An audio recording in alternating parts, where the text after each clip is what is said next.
ಚುನಾವಣೆ ಹತ್ತಿರ ಆಗ್ತಾ ಇದ್ದಂತೆ ರಾಜಕೀಯ ನಾಯಕರ ಏಟು ಎದಿರೇಟು ಕೂಡ ಜೋರಾಗ್ತಾ ಇವೆ. ಅಲ್ಲದೆ ತಮ್ಮ ಅಭ್ಯರ್ಥಿಗಳ ಪರವಾಗಿ ಘಟಾನುಘಟಿ ನಾಯಕರು ಭರ್ಜರಿ ಪ್ರಚಾರವನ್ನು ಮಾಡ್ತಾ ಇದ್ದಾರೆ. ಇವತ್ತು ಸಿಎಂ ಸಿದ್ದರಾಮಯ್ಯ ತಮ್ಮ ತವರಲ್ಲಿ ಕಾಂಗ್ರೆಸ್ ಅಭ್ಯರ್ಥಿ ಎಂ ಲಕ್ಷ್ಮಣ್ ಪರವಾಗಿ ಪ್ರಚಾರ ಮಾಡಿದರು. ಈ ವೇಳೆ ಬಿಜೆಪಿ ಜೆಡಿಎಸ್ ಮೈತ್ರಿ ವಿರುದ್ಧ ವಾಗ್ದಾಳಿ ಮಾಡಿದ್ದು 400 ಸೀಟ್ ಗೆಲ್ತೇವೆ ಮತ್ತೆ ಅಧಿಕಾರ ಕೊಡಿ ಅಂತ ಬಿಜೆಪಿ ಹೇಳ್ತಾ ಇದೆ. 2014ರಲ್ಲಿ ಏನು ಹೇಳಿದ್ರು, 2024ರಲ್ಲಿ ಇವರು ಏನು ಮಾಡಿದ್ದಾರೆ ನೀವೇ ಯೋಚನೆ ಮಾಡಿ. ಬಿಜೆಪಿ ಅಧಿಕಾರಕ್ಕೆ ಬಂದರೆ ಅಚ್ಚೇ ದಿನ್ ಆಯೇಗ ಅಂತ ಹೇಳಿಬಿಟ್ಟಿದ್ರು. ಬಂತಾ ಅಚ್ಚೇ ದಿನ್? ನೀವೇ ವಿಚಾರ ಮಾಡಿ. ಬಿಜೆಪಿಗೆ ಅಧಿಕಾರ ಕೊಡಬೇಕಾ ಅಂತ ಪ್ರಶ್ನೆ ಕೂಡ ಮಾಡಿದ್ದಾರೆ. ಅಲ್ಲದೆ ಪ್ರತಾಪ್ ಸಿಂಹ ನಮ್ಮ ಜಿಲ್ಲೆಯವರಲ್ಲ, ಹಾಸನ ಜಿಲ್ಲೆಯವರು, ಇಲ್ಲಿ ಬಂದು ಸುಳ್ಳು ಹೇಳಿದ್ರಿಂದ ಟಿಕೆಟ್ ಸಿಕ್ಕೇ ಇಲ್ಲ ಅಂತ ಹೇಳಿದರು. ಇನ್ನು ದೇವೇಗೌಡರಿಗೆ ಹೇಳಿ JDS ಮಾಡಿದ್ದೇ ನಾನೇ JDSನ ಫೌಂಡರ್ ಅಂತ ದಳಪತಿಗಳಿಗೆ ಟಾಂಟ್ ಕೊಟ್ಟರು.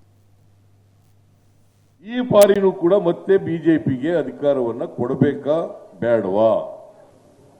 ಕೊಡಬೇಕಾದ್ರೆ ಯಾಕೆ ಕೊಡಬೇಕು, ಕೊಡಬಾರದು ಅನ್ನೋದಾದ್ರೆ ಯಾಕೆ ಕೊಡಬಾರದು?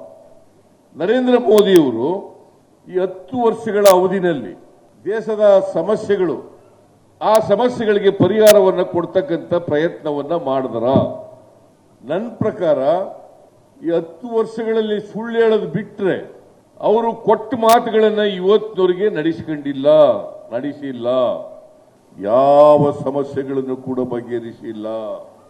ನೀವು ವಿಚಾರ ಮಾಡಿ ನೋಡಿ, ಏನ್ ಹೇಳಿದ್ರು 2014 ಇಸ್ವಿನಲ್ಲಿ, ಈ 24ರಲ್ಲಿ ಏನ್ ಮಾಡಿಲ್ಲ ಅಂತಕ್ಕಂಥ ವಿಚಾರವನ್ನ ಕೂಲಂಕಷವಾಗಿ ತಾವು ಪರಿಶೀಲನೆ ಮಾಡಬೇಕು. ಬಿಜೆಪಿಗೆ ಅಧಿಕಾರ ಕೊಟ್ರೆ ಅಚ್ಚೇ ದಿನ ಆಯೇಗ.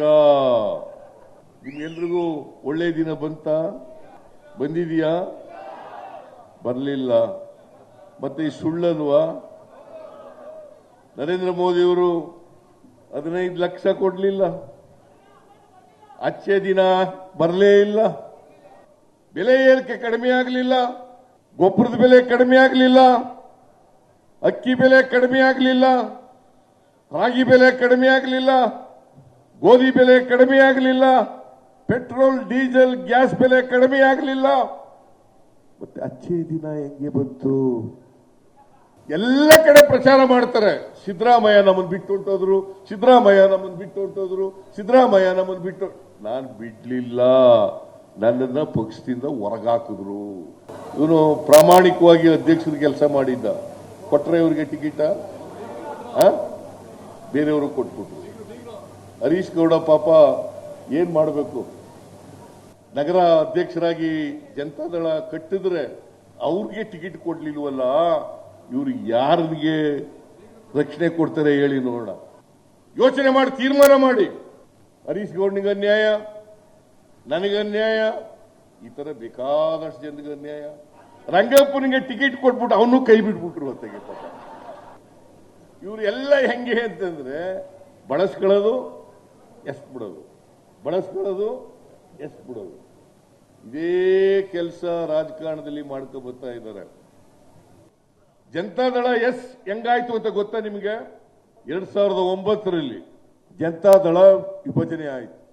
JH ಪಟೇಲ್, ಬೈರೇಗೌಡ, MP ಪ್ರಕಾಶ್, ಸಿಂಧಿಯಾ, ರಾಮಕೃಷ್ಣ ಹೆಗಡೆ, ಬೊಮ್ಮಾಯಿ ಅವರೆಲ್ಲ ಸೇರಿ ಬಿಜೆಪಿ ಜೊತೆ ಹೋಗ್ತೀವಿ ಅಂತಂದ್ರು. ಆಗ ನಾನು, ದೇವೇಗೌಡರು, ಲಕ್ಷ್ಮೀ ಸಾಗರ್, ವೆಂಕಟೇಶ್, ಮಹದೇವಪ್ಪ, BR ಪಾಟೀಲ್, ಕೃಷ್ಣಮೂರ್ತಿ, ಸೋಮಶೇಖರ್ ನಾವೆಲ್ಲರೂ ಕೂಡ ಹೋಗ್ಲಿಲ್ಲ, JDUಗೆ ಹೋಗ್ಲಿಲ್ಲ. ನಾನು ಹೇಳಿದೆ ದೇವೇಗೌಡ್ರೆ ನಾವು ಎಲ್ಲ ಸೇರಿ ಬೇರೆ ಪಕ್ಷ ಮಾಡೋಣ. JDS ಪಕ್ಷ ಅವತ್ತು ಆಯಿತು. ಅದರ ಫೌಂಡರ್ ಪ್ರೆಸಿಡೆಂಟ್ ನಾನು.